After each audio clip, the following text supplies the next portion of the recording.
Assalamualaikum warahmatullahi wabarakatuh. Salam sejahtera untuk kita semuanya. Salam PPG Indonesia. Mempelajari teks eksplanasi adalah konsep belajar untuk dalam konsep pendekatan kontekstual. Ini bisa menjadikan peserta didik agar lebih dekat kepada fenomena alam dan sosial yang ada di sekitar kita. Mari kita saksikan secara bersama-sama aksi video pembelajaran untuk teks eksplanasi. Sama-sama kita saksikan. Assalamualaikum warahmatullahi wabarakatuh. Waalaikumsalam warahmatullahi wabarakatuh. Ya, selamat siang semuanya. Siang. Oke, nah, baik pada siang hari ini kita akan memulai untuk pembelajaran kita pada siang ini, yaitu tentang teks eksplanasi.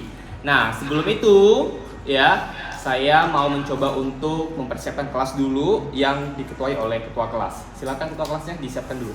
Bersiap.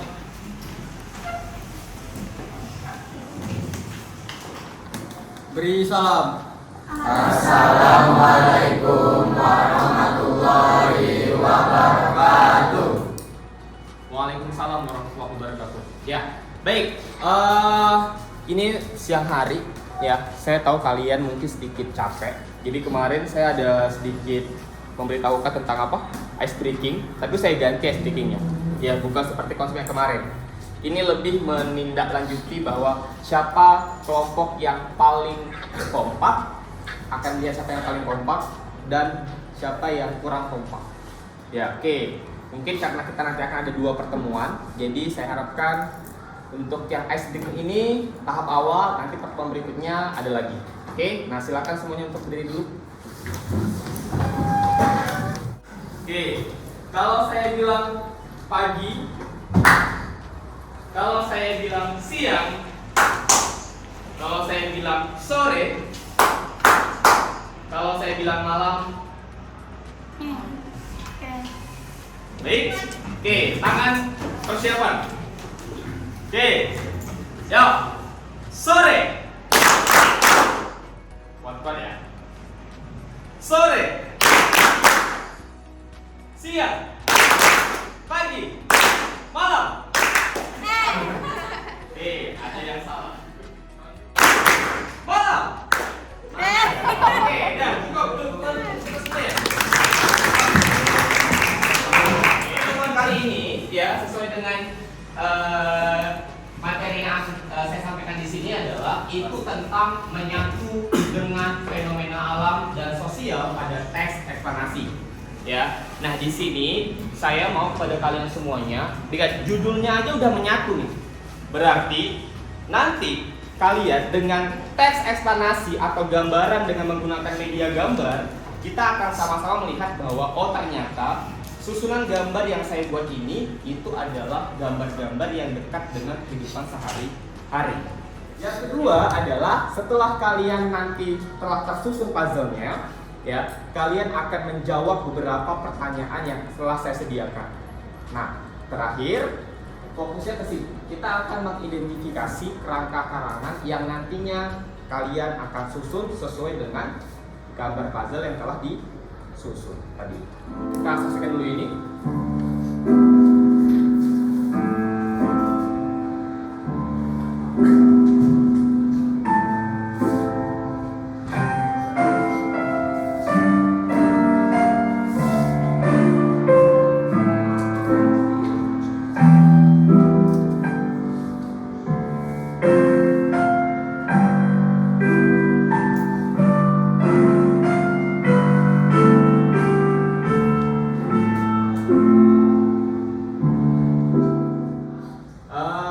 Dari semua tadi itu, yang saya simpulkan adalah bagaimana caranya kita bisa tahu bahwa itu adalah proses terjadinya tsunami, dan bagaimana dia bisa terjadi.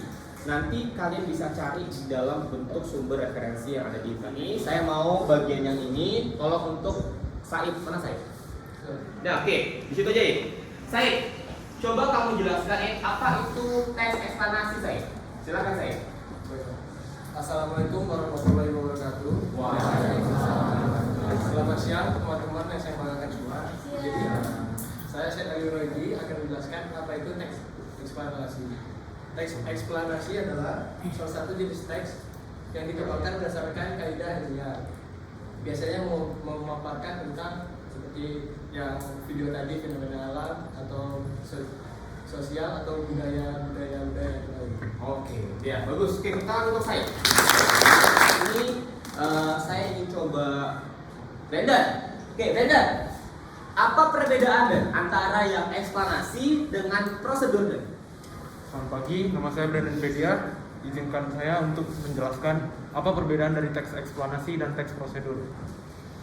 Yang pertama, teks eksplanasi terdiri atas mengapa dan bagaimana. Mengapa artinya mengapa sesuatu dapat terjadi, dan bagaimana artinya bagaimana sesuatu itu dapat terjadi.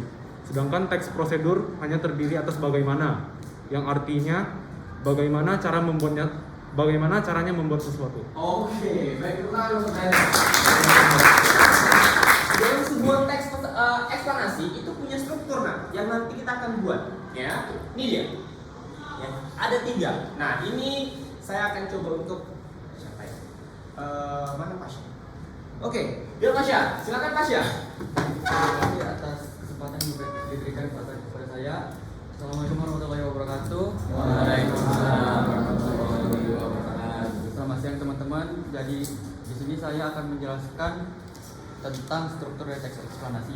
Nah, teks eksplanasi ini strukturnya ada 3. Yang pertama adalah pernyataan umum. Pernyataan umum ini berada di bagian awal sebuah teks eksplanasi dan berisi gambaran umum tentang sebuah fenomena ataupun peristiwa. Yang kedua adalah deretan penjelas. Deretan penjelas ini berisi proses atau kronologi bagaimana sebuah peristiwa atau fenomena itu terjadi dan terdapat hubungan sebab akibat atau kausalitas di dalamnya. Yang ketiga adalah interpretasi. Interpretasi adalah bagian akhir dari sebuah teks eksplanasi dan biasanya berisi kesimpulan, saran maupun peragasan ulang. Terima kasih. Oke, baik, terima kasih luar biasa. Jadi artinya dari strukturnya tadi yang sudah disampaikan oleh Pasha, ya, artinya dalam komponen isinya tadi itu kita nanti sudah bisa akan membuat bahwa sebuah teks itu tidak harus dibuat langsung teks, tapi harus dibuat dulu kerangkanya, baru dibuat teksnya. Ya. Oke, nanti puzzle-nya akan saya acak, kemudian disusun. Ya, nanti satu kelompok tolong siapkan timernya atau stopwatchnya. Hitung. Kalau sudah siap, angkat tangannya perwakilannya, bilang kami sudah siap. Oke. Kalau dia sudah siap harus dengan waktunya. Kemudian nanti puzzle disusun. Ini saya akan berikan sebuah kesempatan ke kalian untuk melihat gambar fullnya dulu. Kemudian saya akan balik lagi di salin dia berikutnya, yang sebelumnya, untuk kalian tidak bisa melihat kembali gambar fullnya atau gambar utuhnya. Tolong jangan ada yang menggunakan gawai kecuali satu gawai yang di atas meja ini. Ya, kalau ada yang berbuat curang, kita diskualifikasi kelompok ini. Paham? Oke, kelompok 6 dulu. Mana kelompok 6? Oke. Kelompok 5.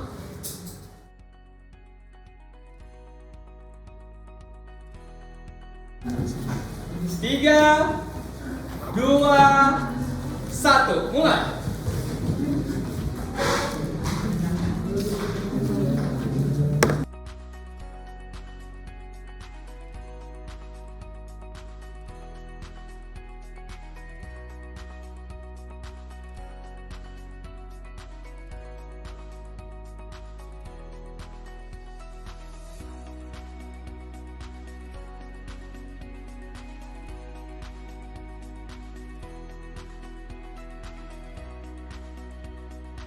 Coba kelompoknya Arzeti. Ya, silakan kelompoknya Arzeti.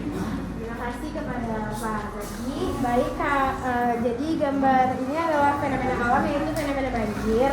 Nah, apa sih penyebab fenomena banjir ini dapat terjadi? Itu pertama karena curah hujan yang sangat tinggi dan juga permukaan tanah yang lebih rendah daripada permukaan laut sehingga airnya memasuki ke tanah.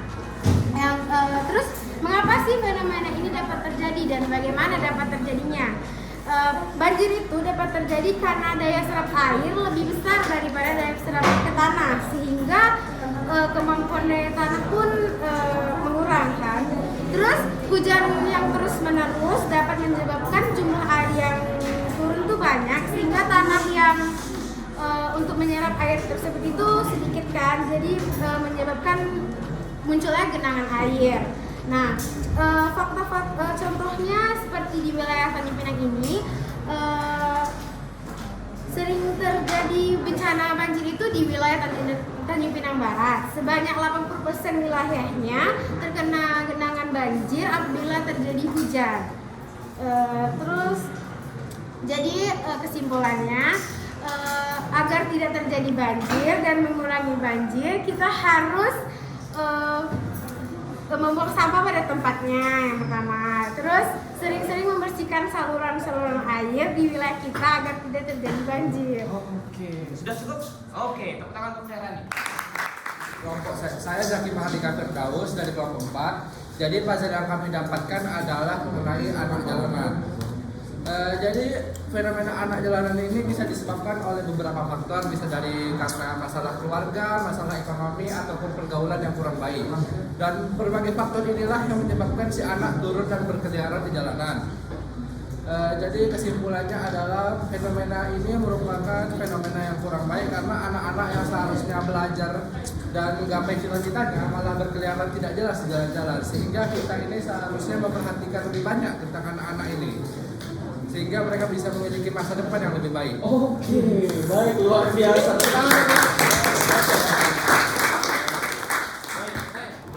Ingat, ini baru setengah jadi nak, karena kita produk dan proyek. Jadi seperti yang sudah kita bicarakan sebelumnya, bahwa proyek ini akan jadi, produknya akan jadi sampai nanti akan diunggah di media sosialnya untuk kelas ini, ya. Nanti di pertemuan kedua, ya, untuk hari berikutnya, tolong yang pertama nih sudah buat teks yang kerangka tadi itu menjadi teks yang utuh. Itu yang pertama. Kalian boleh mencari dari sumber internet, boleh. Yang kedua adalah tentukan strukturnya. Nah, tadi saya kasih beberapa kertas yang kecil itu, ya, ditempel di bagian-bagian yang mana saja untuk struktur di dalam teks yang sudah kalian buat sesuai dengan puzzle-nya. Yang ketiga, ya, identifikasi kaidah kebahasaannya, ya, istilah kata, keterangan waktu, nanti akan ada lagi. Kita akan sambung di WA grupnya, ya. Nah, untuk pengambilan media videonya itu di sekolah langsung, ya. Jadi kalian nanti boleh pengambilan gambarnya langsung di luar, di kelas ini boleh, ya. Pak, suaranya akan bergema, Pak? Tidak. Kita nanti akan pakai mic yang ada di headset, boleh, ya. Jadi suaranya tidak akan kemana-mana, ya. Nah, itu nanti kita lihat secara kondisionalnya di kelas bagaimana. Dan di tiap-tiap kelompok tolong dibantu proses editingnya yang baik, ya. Kalau ada di sini ada selebgram atau ada apa, dibantulah, ya, bisa untuk dibantu. Saya mau buat secara menarik, tunjuk satu orang, ya. Jadi yang diucapkan itu nanti bukan teksnya yang utuh, nah, tapi mengabstraksi secara singkat saja kesimpulan dari apa yang sudah kalian buat tadi itu dalam teks eksplanasi yang nantinya kalian sudah buat.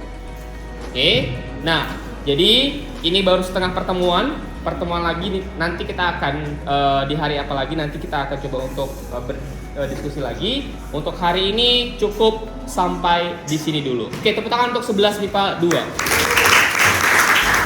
Oke, ini kelompoknya Nabil. Ya. Oke.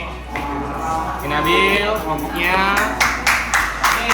Baik, kemudian kelompoknya ini kelompok kue ya? Ya. Oke, ini kelompoknya kue dan yang paling cepat waktunya hanya berapa menit tadi? 4 menit. Ya, kelompoknya Pasya. Ya, kita tangan dulu. Oke, baik. Terakhir, mohon maaf jika ada salah kata. Yang sempurna datang dari Tuhan, yang kurang datang dari saya. Saya akhiri. Wassalamualaikum warahmatullahi wabarakatuh. Selamat siang semuanya.